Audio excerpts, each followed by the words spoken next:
এই দেশে একটা ৮ বছরের বাচ্চাকে যেহেতু ছাড়ে না, তাহলে হাতে চুড়ি পরে লাভ নেই। চুড়ি পরো না, চুড়ি পরা বাদ দাও। চুড়ির বদলে হাতে ছুরি নাও। তাহলে নিজেকে সুস্থ রাখতে পারবে কতগুলো জনপশুর হাত থেকে। হ্যালো এভরিওয়ান, আসসালামু আলাইকুম। সবাই কেমন আছেন? আশা করতেছি সবাই ভালো আছেন।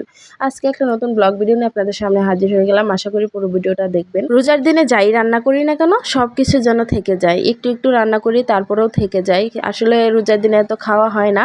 ইফতারি বুট মুড়ি খাওয়া হলে পরে আর ভাত খাওয়ার রুচিটাই থাকে না। তারপরেও তো রান্না করতে হয়, যেহেতু সেহরিতে খেতে হবে। তারপরে একটু একটু ভুনা করে নিলাম আর কি। আবার ভুনা ভুনা খেতে খেতে মুখের রুচি একদম চেঞ্জ হয়ে গেছে, তাই ভাবলাম একটু ঝোল কিছু রান্না করি। নাহলে এই মাছগুলো আমি ভুনাই করতে চেয়েছিলাম।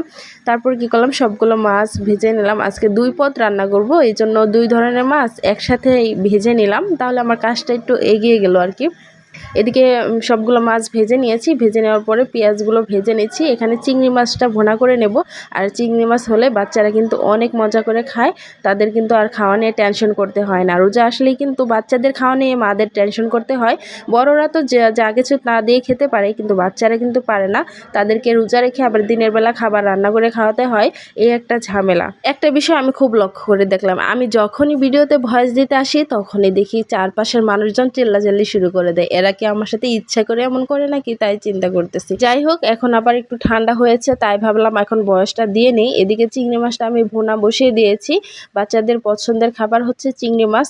শুধু বাচ্চা না, বড়রাও এই খাবারটা অনেক পছন্দ করে। চিংড়ি মাছের ভুনাটা বসিয়ে দিলাম। এখন ওই তরকারিটা আরেক চুলায় বসিয়ে দেবো। এখানে আমি মাছ দিয়ে ঝোলটা রান্না করব, টমেটো আলু দিয়ে ঝোল রান্না করব। এই ঝোলটা খেতে অনেক মজা লাগে। যে এই দেশে 8 বছরে আসিয়াকে ছাড় দেয় না, এই দেশে চুরি পরে ঘরে বসে রান্না করলে শুধু চলবে না, নিজের হাতে ছুরি ধরতে হবে, নিজেকে শক্ত রাখতে হবে। তাহলে এই গণপশুর হাত থেকে নিজেকে রক্ষা করতে পারবে। দেশটা জানি কেমন হয়ে যাচ্ছে এখন, গণহারে শুধু এগুলোই দেখা যাচ্ছে, নোংরামি আর নোংরামি।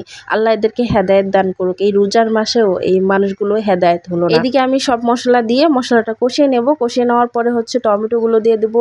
টমেটো আলু একসাথে দিয়ে ভালোভাবে কষিয়ে নেব, কারণ এই তরকারিটা কষাতেই মজা।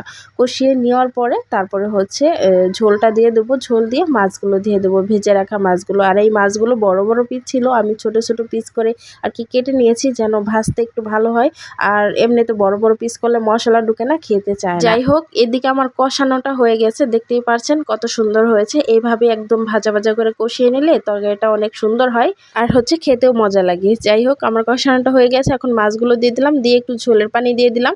দিয়ে আমি অল্প আছে অনেকক্ষণ ভরে তরকারিটা রান্না করে নেব। আর এই তরকারিটা অনেকক্ষণ ধরে জাল করে রান্না করলেই খেতে অনেক মজা লাগে। এটা আমার রান্না বসানো হয়ে গেছে। আজকে এই পর্যন্ত। সবাই ভালো থাকবেন, সুস্থ থাকবেন। বিদায় নিচ্ছি। আল্লাহ হাফিজ।